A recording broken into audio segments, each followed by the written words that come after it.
Traditions, values, culture. These are the things that help us remember where we came from.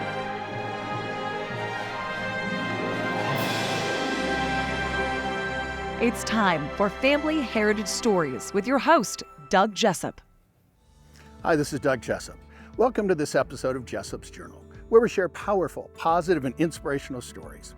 I'm in front of the Vietnam Veteran Memorial Wall, not in Washington, D.C., but actually in Layton, Utah. This is a special episode where I'm going to feature 6 different people, but it's the story that's behind the story that's important, and we'll hear that later. Up first, Medic Randy Milliken. Hi, this is Doug Jessop. Welcome to this episode of Family Heritage Stories, where we get to preserve stories. And today, this guy has got one heck of a story, Randy Milliken. Randy, thank you for coming on today. Now, Randy, let's get real. You got the vest, you got the hat. There's obviously some kind of story behind this. And what's really cool is that people may not realize is that there's a group of you that came here today to be interviewed. And I gotta ask the first question is, what in the world's the 159th Dustoff? The 159th Dustoff was a unit of the U.S. Army that served in Vietnam. And our primary mission was to rescue the wounded, most often under fire. And we were unarmed, had no weapons at all.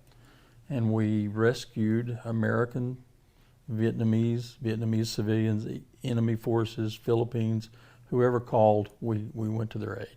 Now, wait a second. You just said something that I was not aware of. Okay, you're saying you went into a territory, okay, where there were wounded people, and freshly wounded people, and you were not armed? We were not. We had personal sidearms, but we didn't have. There, if I may, there was a similar unit, and it's called Evac, and that was a unit that was organic to an infantry division. For example, the 101st Airborne, 1st Cavalry Division. They only picked up their own people from their battles that they were involved in, but they each had 2 M60 machine guns. And we picked up, as I said earlier, not exclusively, we picked up anyone that needed to be rescued. And we figured we could get a couple, 3 more patients without having the machine guns if we had the room to put the patients. Yeah. So that was the way we approached all our missions. How did you end up getting into this unit and into the war itself? Well, I wish I could show you. There's a famous Life magazine photograph that made the cover, and it's a bunch of I believe it's Marines being evacuated atop of armored personnel carrier, and they're all wounded. And there's one guy there holding this bottle of IV fluid for a guy that's covered in bandages. And I'm just out of high school, and for some reason that photograph really spoke to me down deep. So I joined the Army and told them the only way I would want to be in the Army is if I could be a medic, if I could be that guy. And luckily I had the aptitude for it and took the training, became a medic. There were guys on helicopters with the red crosses on the side, and they were bringing these guys, these severely wounded men, into the hospitals. And they were getting them there alive for the surgeons to work on. And I decided that's what I wanted to do. So once my 1-year tour of obligation in Vietnam was over, I signed up for a second one if they would promise me I could do that. And a couple of snafus and a little red tape, but I finally got there. And I'm so proud today that I did that because of my friends and brothers you're going to meet and talk to, I know. And you'll understand why I say we're all the same guy. We're all made of the same thing. And we all have the same goal, and that's to help people in need. Today's episode of Jessop's Journal features 6 members of the 159th Dustoff unit, and they served in Vietnam. They're a medical evac group. The person that put it together is this lady right here, Maura. We're going to hear from her now. Well, I told you on the phone, it's priceless. It's priceless to me because when I was first sitting with the guys listening to their stories, it's something you just can't get back. And there's a lot of stories I wish I would have had recorded from my dad, my mom, my grandparents. So at least we were able to get these stories recorded. And to have them videoed and digitized is key, because the younger generation, you know, sitting with my nephews, doing homework with them over COVID, they weren't looking at books, they were looking at screens, and they can look at this on a screen. Everyone has a story. This is Doug Jessop. It would be my honor to help you tell your family heritage story. Here's how it works. We'll schedule a professional interview at the same studio I do my TV show. We already have the broadcast cameras, audio, and lighting set up to ensure quality control. All you need to do is come to our Salt Lake City studio and we'll do the rest. Our professional editing staff will take out bloopers and add your pictures to create a private digital video for you to keep.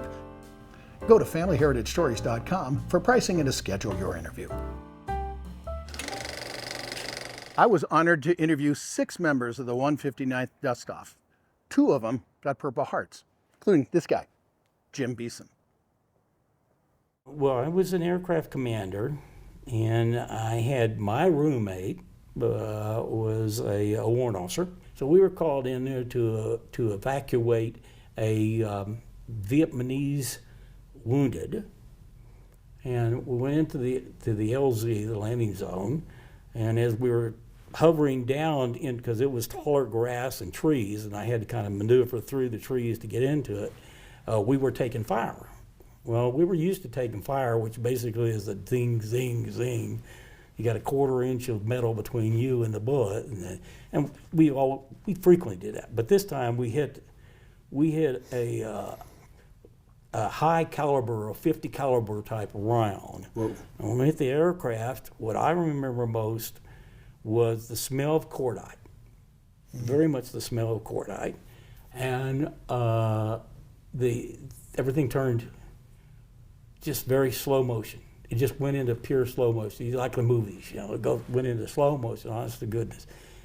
The round came through the bottom of the aircraft, we had metal seats we were sitting on, hit the pilot's, Eddie's, seat, shredded, went through the console, which is between us, which is all the radios, knocked all the radios out, came up through and through my leg, because I was on the left-hand side, the aircraft commander.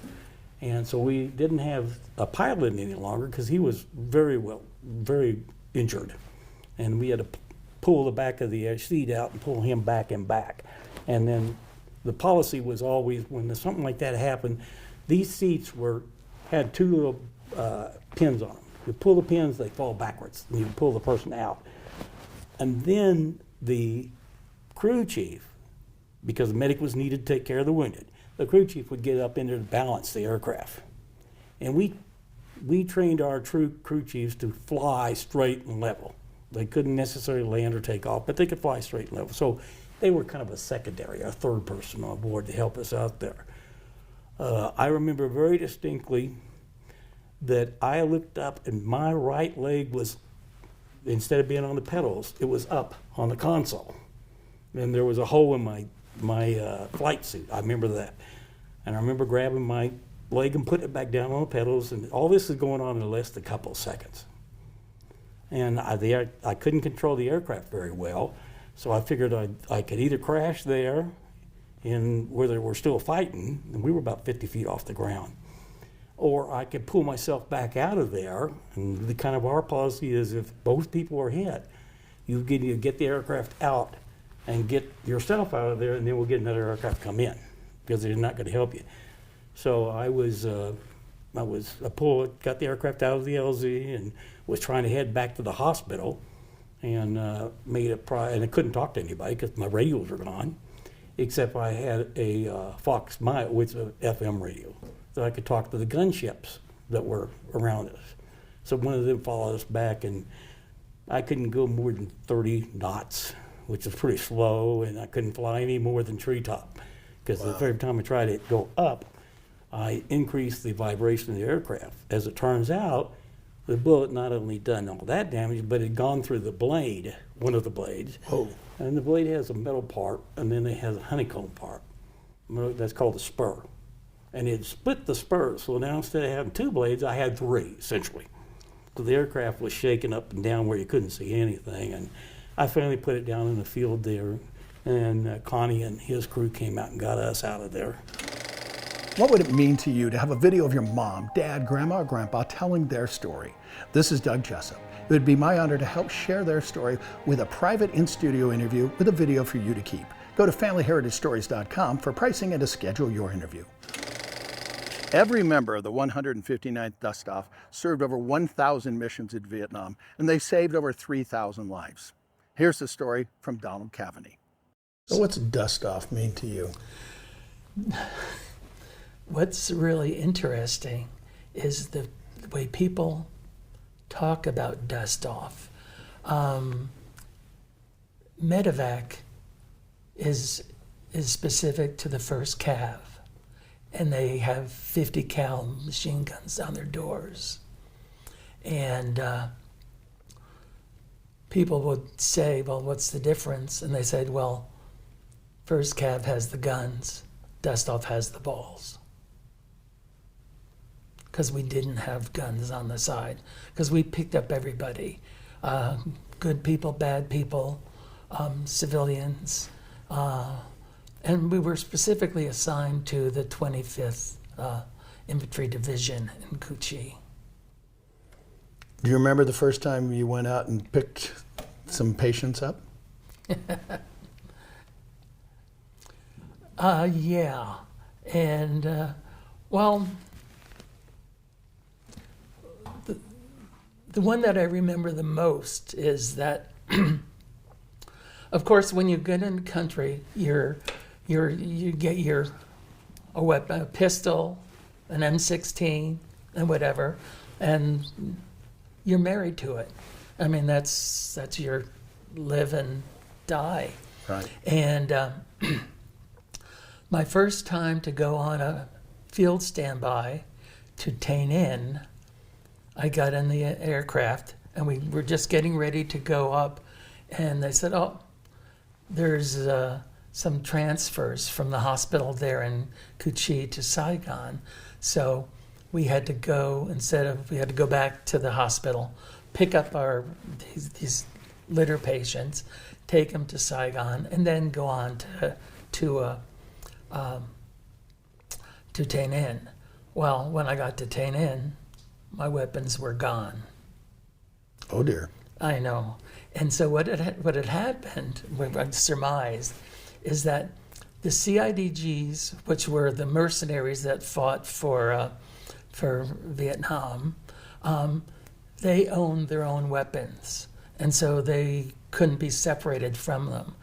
And we think that when we landed at the hospital in Saigon, that they thought my weapons, which were under my seat, belonged to the CIDG. And so they took them and put them back in the hospital. So when I got to Tain In, I didn't have a weapon. But then I thought that if I ever get shot down, I'm not going to have time to use them anyway. So I never replaced them. And thank goodness for Jim, Maura's husband, being the supply officer.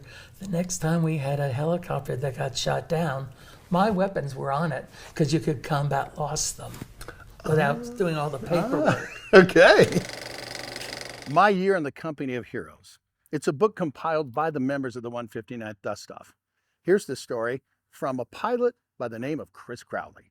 Dustoff aircraft are unarmed. They don't have machine gunners. Their sole purpose is to get as many people out and rescue anyone, whether they're the enemy or pregnant mothers or children or American soldiers, out, and no matter what the circumstances are. Is there a chapter that talks about you? There is. Tell me about your chapter. My chapter is an amalgam of things, including some humor and some not so humorous things. Can you share some of that? Sure. We are we're picking up some nurses and some doctors to make a routine transfer of personnel from one hospital to another. And this particular day, we picked up 2 nurses. And we're just flying off, taking them up to the new hospital, and sure enough, there's a Mayday call. It's a light observation helicopter saying, Mayday, Mayday, Mayday, we're going down. They give their coordinates, and that's it. So we're heading directly in that direction. So we see a small fire support base. We drop off the nurses. The nurses with a young American lieutenant go up to the top of the tower because they're going to be able to see us. As we're flying out, this is all John Wayne type thing, is why it's kind of humorous. A flight of F-105s here, what happened, said, we'll cover you going in. There's no other cover on the ground. So they're going in and they're dropping their bombs, and we go in, we see them right away. We get them out without incident, without taking any fire, and we're flying back to get the nurses to pick them up. In the meantime, both of them are covered in JP4. So their private parts are burning like crazy. And they're yelling and they rip off their clothes. We land at the fire support base. The nurses are coming here. These guys don't see the nurses. They run in, they jump into a bomb crater full of green slime water to alleviate things. And as they're coming back, they encounter the nurses. So they're running elbows akimbo, bow-legged back to the aircraft. And then we take the nurses back. Nurses never go on hot missions, and we get back to the hospital where we're taking them. And the main thing about that story is, even though there's humor to it, these nurses just out of college and nursing school have no idea what they're going to be encountering day after day. So we get there, and one of them comes up to the window and says, "Is every day like this?" And then I say, little would she know what she's going to be encountering. Yeah. So that's part of the chapter. So was every day like that day? Every day was different. Yeah. And why I love the job, for me, I felt born to do it. It's what I was just driven to do it. We were busy all the time, so you didn't sit around wondering or worrying about things. You just got the job done. Mm-hmm. And there's a certain exhilaration being on the edge, putting it all out there and being able. You don't think about it in terms of heroism at the time, but when you look back after 50 years, there is a sense of pride. Everyone has a story. Have you told your story? This is Doug Jessop. It would be my honor to help you tell your story with a private in-studio interview with a video for you to keep. Go to FamilyHeritageStories.com for pricing and to schedule your interview. Let's face it, the way that Vietnam veterans were welcomed home is a lot different than they are today. This next person should know, Mr. Tom Landis. How did your military experience translate into later life? Actually, my military experience went into later life. Oh, really? Tell me. I retired at age 60 from the Army. Wow. Yeah. My career didn't take me around as much as some because I wasn't always on active duty, and most of my active duty time was as a member of the Colorado National Guard. I was one of the full-time training cadre, and my job was to train and evaluate pilots for the unit. So my first assignment was in Vietnam. My last one was in Iraq.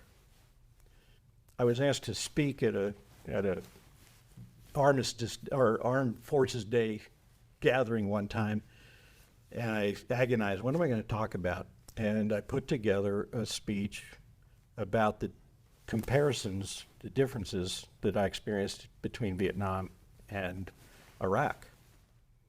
And so that's what my chapter is about. Okay. Is some of the differences I alluded to a little bit. But one thing I did want to put in there, and actually my wife wrote a chapter. Oh, wow. And we both thought it was important to contrast the way we were treated coming home from Vietnam and the way we were treated coming home from Iraq. So. Tender. Purple Heart. Yeah. That's a big deal. Can be. Mine worked. Well, unless you're Forrest Gump and you got shot in the butt. I don't know what happened. I got shot in the butt. It's serious. No. Fortunately, I sat in an armored seat, so okay. It missed my butt, but it hit me in the back of the leg. Still, that's got to sting. But my dad always said, Tom got hit in the butt. Yeah. Okay. Yeah, it's attached. I think it's okay. I was flying with Well, with Con Graff that you interviewed also. Con and I were flying together, and we landed to pick up one wounded soldier in an infantry platoon. While they were loading the casualty on board, a mortar round landed right next to us. Whoa. And wounded 4 more, including the platoon leader and me.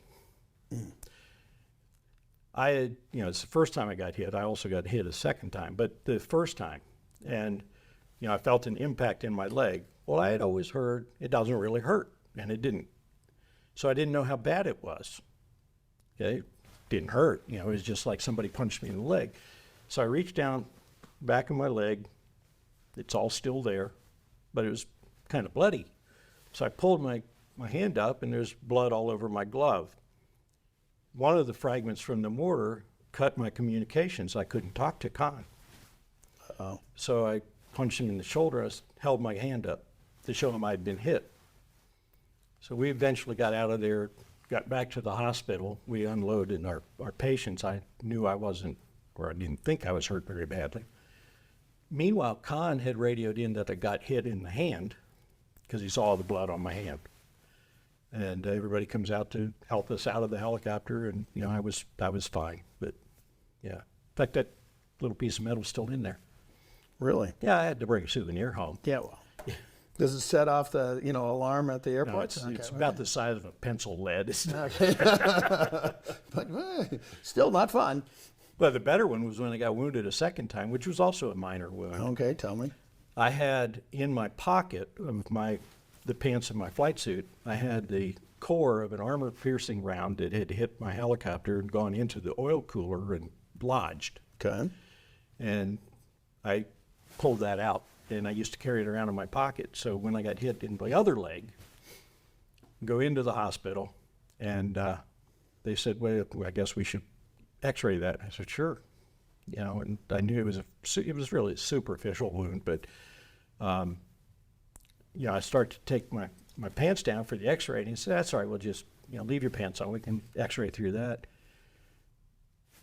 Takes the x-ray. I'm waiting around for a little while, and he comes out, and he said, did you walk in here? I said, yeah. He said, you've got a bullet in your leg. It was the blood in my pocket. I said, oh, you mean this? Oh, man. So it was, okay, it was still loose. Okay, just making sure. Okay. Yeah. Wow. Okay, see, there's a fun souvenir story. Yeah. Just saying. Well, I don't still have that one. Yeah, actually I do. Yeah, okay. Something happens when you serve together. Each one of these gentlemen has a mutual respect for each other. And yeah, I'll say it, love. Up next, Conrad Graff. With me today, Conrad Graff. Conrad, thanks for coming on today. I notice you've got, the jacket and the hat, and we've been talking with a lot of guys, and so obviously there's a reason. And I got asked, the first question, you probably get asked a lot, why in the world is your helicopter upside down? They tease me that that's the way I used to fly. Oh, okay, so you're a pilot. Yes. Oh, well, pilots are a different breed, okay. First year, everybody was going to Vietnam. They come back, usually an instructor role, and then the third year you would go back to Vietnam. In about July, they came to me and said, came to all of us, said if you extend your tour 6 months, we'll give you a 30-day leave, and you'll come back and do 6 months, and we'll approve your request for transfer to Dustoff. So I did. And about October, November, the orders came through, and I was assigned to the parent unit of the 159th for probably till February of 1970. So what was the difference as a pilot between Dustoff and the other missions that you had done? We were all flying the Huey. Dustoff was patient recovery, transport out of the field, in between hospitals. We did ash and trash. We did all kinds of missions. There was a rotational, one day you're first up, the next day you're second up. I don't remember how it all worked. But everybody took a shot at this tough stuff and the easy, we got our easy stuff as well. In the Air Cav Squadron, you might be a single ship, you might be in a formation of 20 helicopters, you might be inserting, extracting troops, you might be doing resupplies. We certainly did some medevac work in all of that. It was endless. Whatever you could imagine they could use a helicopter for, we'd get the mission and off we go. Why did you want to transfer? It seemed like the place for the most good. It seemed like the opportunity to be with people that you just admired when you saw what they were doing and how they were doing it. We had casualties in the Air Cav Squadron. Anytime you get involved with something like that, you can't help but be touched and moved. Right. Talking about that, you've got some crosses and some names on your vest. These are gentlemen that served before I got to the unit, but their stories were shared immediately with me, and it's an honor to wear them. So how did your experience in Vietnam translate to later life?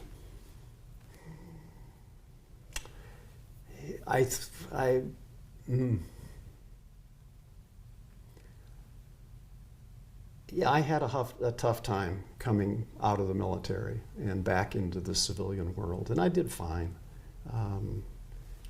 It was probably 10 years of way too much alcohol and broken relationships. And then one day you realize that this day is a gift and you do something. I loved flying. I always have. And I started flying again. And I retired as a pilot. It's a good thing. Really? Yeah. Very cool. Yeah. The last words that my grandfather said were, "Please remember me." This is Doug Jessop. It would be my honor to help you share your story with a private in-studio interview with a video for you to keep. Go to FamilyHeritageStories.com for pricing and to schedule your interview. What makes you smile? Spry Natural Xylitol Gum makes me smile. I think it might help you too.